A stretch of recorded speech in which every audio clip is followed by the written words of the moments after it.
头发干嘛染成这个样子呢？你看你发质这么干，你头皮这么油，你当心啊，有一天会秃头的。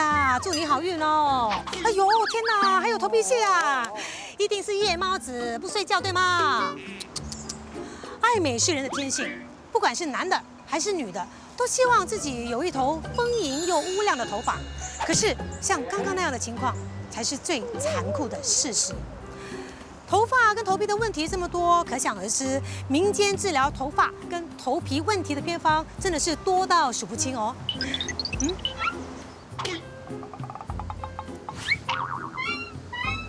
还有妹妹，你看是不是年纪轻轻就掉头发？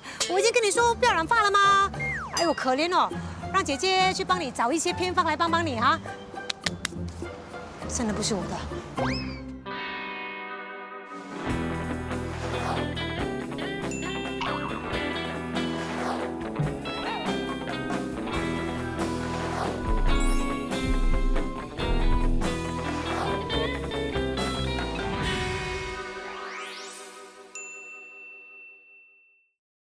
3000烦恼丝真让人烦恼，哪些民间偏方能有效地解决头发问题，让人不再烦恼呢？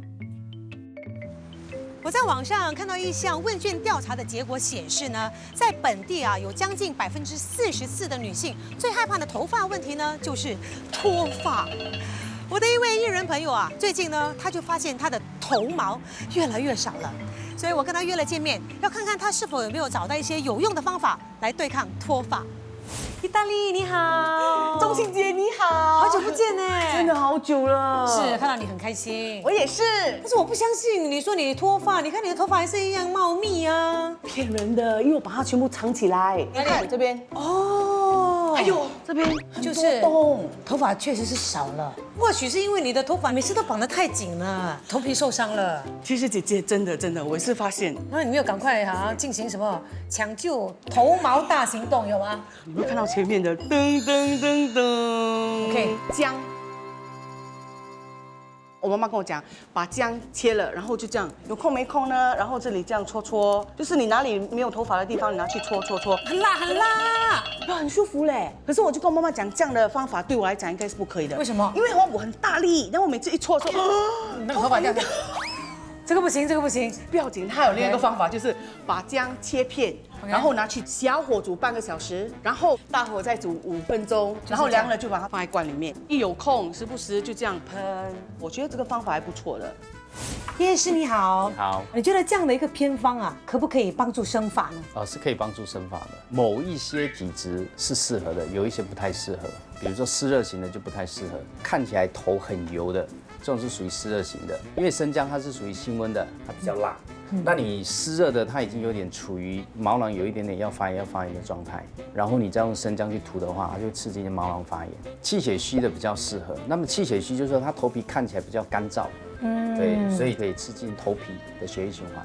我也听人家说可以用酒来涂抹在这个头皮上面，可以刺激到头皮的毛囊。但是酒的话，选择就是挑米酒，刺激性没那么强。烈酒的话，因为它酒精度高，它会把油脂破坏掉，所以有时候头皮会变更痒，所以不建议用到浓度那么高的酒精。姜本身有很多矿物质，这些矿物质如果吃进身体，可以有某些帮助，好像头发、皮肤方面。但是直接涂姜汁在头发上，其实是没有特别的帮助。那西医是怎么定义说要掉多少头发才算是有脱发的问题呢？每一次你抓一小撮头发，可能10根、20根，你就掉多过2根头发，这个就是属于脱发。那么本地有哪一些比较常见的脱发的类型？还有为什么会那样呢？最常见的就是雄激素源性脱发，这是因为遗传基因导致的。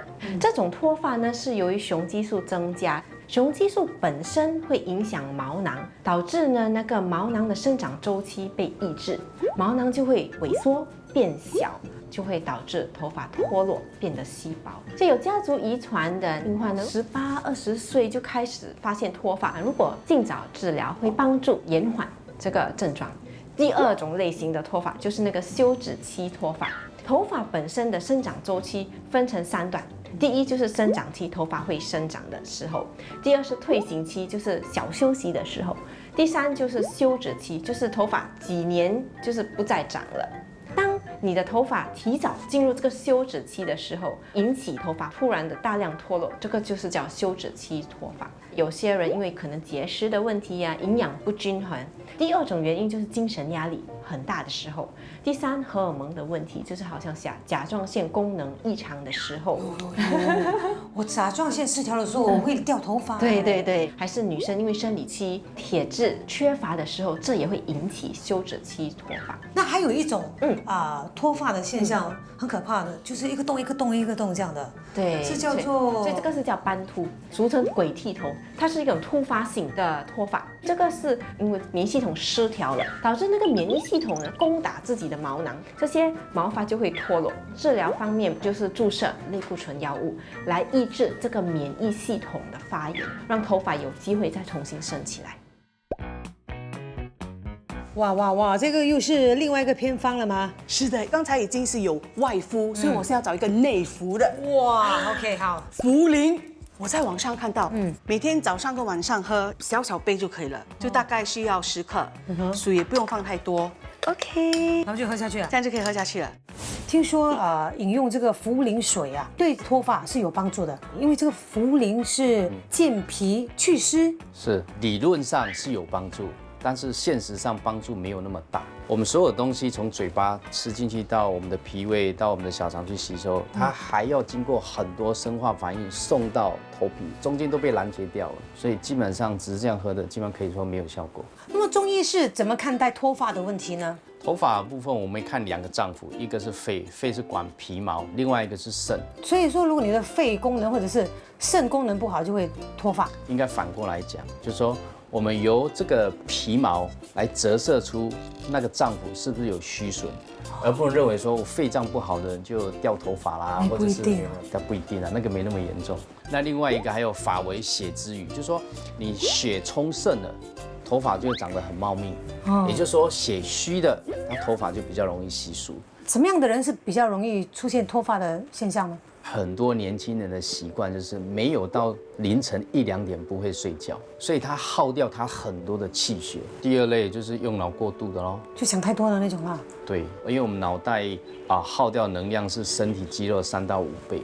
第3类是房事过劳的，因为讲肾管的是生殖器，所以房事过劳之后，那个头皮的营养也不够。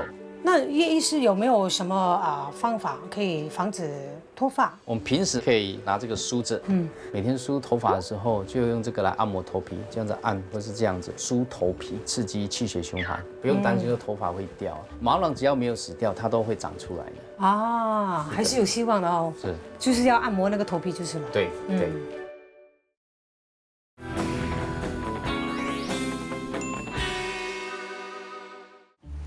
我跟你们说啊，头皮屑呢是我们这些爱美人士的大忌哦。你想想看，在工作或者是社交场所，你的头皮屑好像雪花一样，一片一片的飘落在你的肩膀上。再帅再美的男神跟女神啊，都会瞬间被贬为凡夫俗女。所以我是绝对不会让这种事情发生在我身上的。我已经打听过了，用米醋或者是苹果醋来洗头呢，可以杀菌去除头皮屑。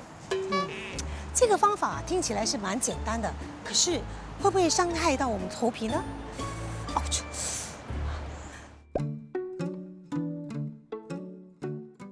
洗完头之后，再把头发浸泡在醋水中，边洗边按摩，10分钟之后再将头发冲洗干净。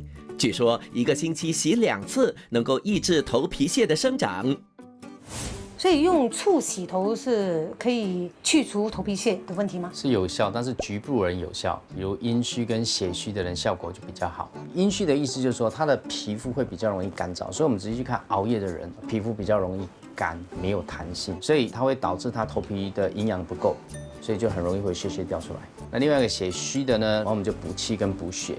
那补血我们就可以吃点龙眼干，那补气就可以吃点泡参。如果现在我不要用醋，因为醋的味道有时候也挺呛的，是。还有没有什么其他的东西可以涂抹在头皮吗？我们可以拿中国薏米，然后再加玫瑰花，煮水，然后去洗头，这个也有帮助。薏米里面有一个天然保湿因子，那玫瑰就有疏肝解郁的作用。基本上有头皮屑，就是因为头皮表层有湿疹，导致头皮发炎，就是有头皮屑，头皮也会痒，而且真菌增长过度也会导致头皮屑。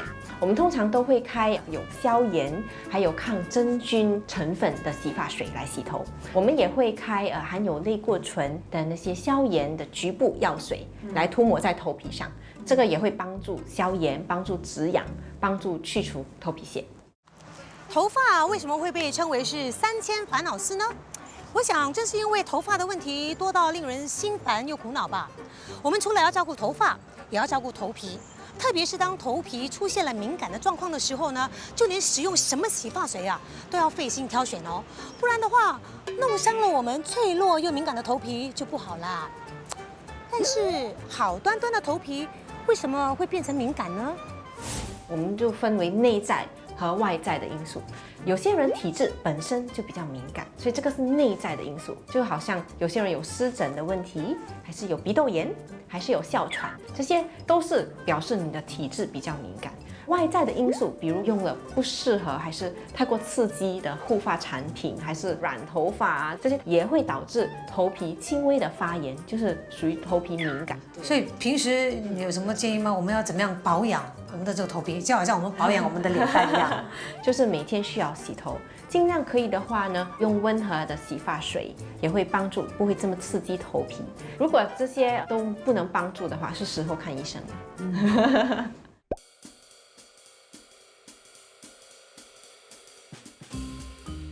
慧贤你好，钟琪你好，我在网上呢看到你分享了一个印度草本的洗发水，哪里来的这个偏方？这是我吉隆坡的一个朋友介绍的一种配方，她是加入了一个印籍家族，所以她的婆婆有教她怎么做这些天然的洗发水。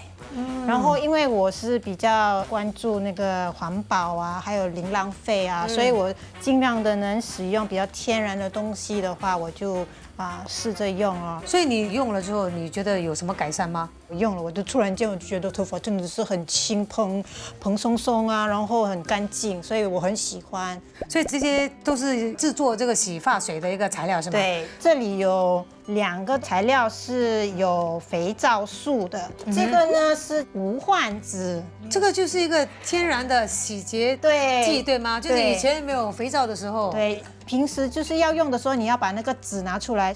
另外一个有皂素的呢，就是Chicakai，这一个又是什么东西？这个是叫做 Amla， 这是种印度的 gooseberry， 然后它的维他命 C 很高。OK， 所以这3样东西加起来就够了还没有啊，因为这些可能会有一点点的干，因为它去掉那个油嘛。所以呢，可以用 fenugreek， 然后这个是9层塔的种子。这个9层塔呢，其实也叫罗勒，所以这个是罗勒籽。这颗罗勒籽跟 fenugreek 的交织，可以让那个洗发水比较粘稠，比较容易上发，对头发也有柔软保护的一个功效。然后呢，就给它煮大概30分钟。OK， 所以等它凉了之后，不再烫手之后，就可以把这些材料过滤掉，然后剩下的那个液体就是我们的洗发水。了。对，哇，所以这样子，这个纯天然的这个洗发水可以放多久？大概就是1个星期。如果没有这么快用的话呢，你可以就是把它结冰，然后慢慢用咯。哇，非常谢谢你的这个推荐跟分享，谢谢你。关老师你好，你好，钟琪。关老师，请问你哦，这个印度草本的洗发剂呢，里面用的这些材料啊，到底对我们的头发跟头皮有些怎么样的益处呢？第一个呢，就是这个无患子。那无患子它主要的成分呢叫皂素，那皂素呢它可以让它起泡。那这个泡沫呢是有这个温和洁净的功能，加上呢它有一点抗菌的功能，而且它可以去除那个头发的那个虱子啊，还有跳蚤。这个藤金合欢呢，它主要的功能呢是在防止这个真菌，所以对这个头皮屑它是有一定的这个功效的。除此之外呢，它里面有很多维生素、氨基酸，还有这些微量矿物质，所以它对这个头发的外层的护理非常的好，可以防止这个头发开叉。那如果我们头皮呢发脓啦，或者是抓到流血啦，处理它可以帮助我们止脓止血，而且它有这个冰凉的感觉，那这葫芦巴很特别，因为它会产生一个黏黏的这个状态。那这个粘液呢，它可以帮助我们头皮做一个保护膜。那加上呢，它里面有这个抗氧化的配方，所以它对我们受伤的头皮，它起着非常好的这个修复舒缓的作用。也就是说，这样的一个自制洗发剂是适合敏感头皮的人使用的咯。哎，对于这个敏感头皮的症状啊，所以就起着一个蛮对症的一个功能的。哎，但是呢，我要强调的就是，因为它还是属于草药的配方啊，任何草药呢，那用量过度的话，都有它的偏性，尤其是它这个杀菌啊、除虫的功能呢是强的所以我建议呢，就是1个礼拜就可能用3到4次这样子。哦，谢谢你，谢谢关恩老师，谢谢钟晴。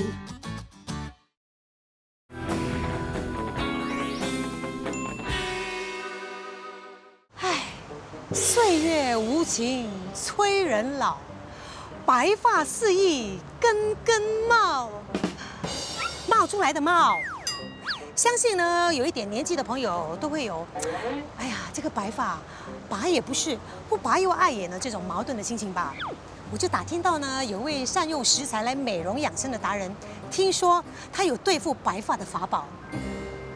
钟老师你好，钟晴你好，我知道呢，老师你有一个对抗白头发的一个法宝，可以跟我们分享吗？这个是天然的染发剂，也是营养剂。因为我们头部吧，血管啊，什么穴位、经络特别多，你要是在头发上哈，给它增加一些营养啊，它也会减少白头发，慢慢的它也有乌发的作用。哇，那这碗染发剂是怎么做的呢？这是用黑豆、黑米、黑芝麻，就这3样。然后黑豆用黑醋泡4个钟，然后跟那个黑米、黑芝麻一起拿去煮。高压锅是半个钟就可以。如果说普通的锅，就水开后再煮30分钟。然后你等它稍微冷点，就把它过滤。过滤出来以后，再加少量的盐啊、小苏打，再加淀粉以后就是勾芡的，然后它就这样稠稠的了。这个盐跟小苏打起着一种固色的作用，就是说比较容易上色。然后就给它刷下去，过2个小时再洗掉。1个星期做1次，然后慢慢的以后，可能它自然长出来就是黑发。林医师，请问啊，这个天然的染发剂啊，它持久吗？实际上呢，我手头上并没有这样的实力，但我觉得也不妨一试，因为毕竟它是一个黑色素的一个食材。那么它可以耐多久呢？这个还要根据个人的一个发质。我想1个星期左右应该没问题吧。有的人说3个星期了。那为什么我们会长白头发呢？基本上白头发可以分成3个原因啦。第一个原因就是先天的肾气的不足，第二个原因就是一个后天肾气的虚损。比如说睡眠不够啊，或者房事过多啊。那么第3个原因呢，就是有时候就是你的气血的不足，包括有时候你太过操劳啊，或者压力太大啊，这一些都会造成的。听说白发哦，如果你白在不同的部位，也代表着不同的健康问题吗？这个基本上是根据我们12经络的一个循行的一个部位。就比如说在耳朵旁边这边，因为是我们肝胆经所经过的，所以这个2边先白发呢，一般上就是比如说你的肝胆的这个功能可能失衡了。那么前额的这边呢，是跟这个脾胃有关系。那么在中间跟后脑这边呢，很多时候就是跟你的肾气、肾衰有一定的关系。那么几岁开始长白发了才算是正常的？基本上我们女人呢，大概在40岁上下。长白头发那就属于比较正常的。那么男士呢，一般上就45岁，因为男士生理的衰退比女人慢。那么有些人哦，很早就长白发了，或者是叫做少年白，是吗？到底是发生了什么问题呢？可以预防的吗？除了有一些是基因啦，那么基因一般上就比较棘手一点了哈。那另外一个就是一个后天所造成的，就是你这个黑色素是在晚上你睡觉的时候它释放，所以熬夜的人也比较容易有白头发。那当然我们可以趁早一点来护理我们的肝肾，那么可以多吃一些黑芝麻啊、黑豆啊，甚至一些杜仲啊、八吉啊，一些入肝肾的一些食材的食物，来平时当成是一个护理。这个又是什么呢？这3样东西，黑豆、黑米、黑芝麻，还有多一个这个核桃，这些全部洗干净，把它炒熟以后磨粉，就变成这样。要用温水或者的，就这样。你也可以加麦片，还可以加你喜欢的葡萄干啦、红枣、龙眼，你都可以加进去。这芝麻核桃糊，所以这个也是有乌发的作用还有补肾的效果。在中医来讲，黑色是入肾的，这个就是根据我们的阴阳五行了哈。像黑豆啊、黑芝麻啊、黑糯米，本身就是营养价值很高的一个食材。平时把它当成是保健品啊，或者是一个保养的啊，我想它会达到一定的作用。我们常常提到头发的时候，就会提到何首乌。这个何首乌到底对我们的头发有怎么样的益处？那让我介绍一下。这个就是何首乌，何首乌本身是入肝肾的，它对于这个白发或者脱发有一定的功效，也有祛风、治疗一个关节疼痛的一个作用。一般上我会建议大家加上黑豆啊、核桃仁啊、干贝啊，或者再加入一些肉类，你把它煮成一个药膳汤来服用。那长期的服用，它会达到一个乌发的作用。其实呢，我觉得林医师的头发呢是非常的茂密的，是不是？私底下有什么秘方呢？我的其中一个秘方呢，就是用了这个养发剂。这些呢，就是我私人养发剂的药材了。何首乌我们已经讲了，它就是有乌发啊，有补肝肾的一个作用。杜仲它就是一个补肾的极品。那这个骨碎补和女贞子本身有一个乌发的作用，同时也补肝肾。鸡血藤它有一个活血的作用，促进这个血液循环。当归呢，除了养血，它可以扩充我们的血管，所以当你喷洒了以后呢，它很容易吸收毛囊孔，吸收了这些营养，它就更紧，那么它就减少脱发。首先呢，将药材呢蒸10分钟左右，然后将蒸后的药材取出来，然后就要风干，大概需要3到5天的时间。将已经风干的药材放进玻璃瓶内，再倒入米酒。那么封好玻璃瓶盖，大概要30天后才可以开始使用。那每次洗发后呢，就等到你的头发半干的时候，将药酒喷洒在头皮上，再做1到2分钟的一个头部按摩就可以了。哇，谢谢你的分享，这个好，谢谢。其实各种头发问题就好像一面镜子，也是一种提醒，反映了我们是否忽略了饮食均衡、睡眠质量、压力管理，又或者是我们自身已经存在了一些潜在的健康问题。只要把这几方面都处理好的话，那我们的头发、头皮自然会恢复健康，那我们也不用再为3000烦恼丝而烦恼了。好了，祝君健康，晚安。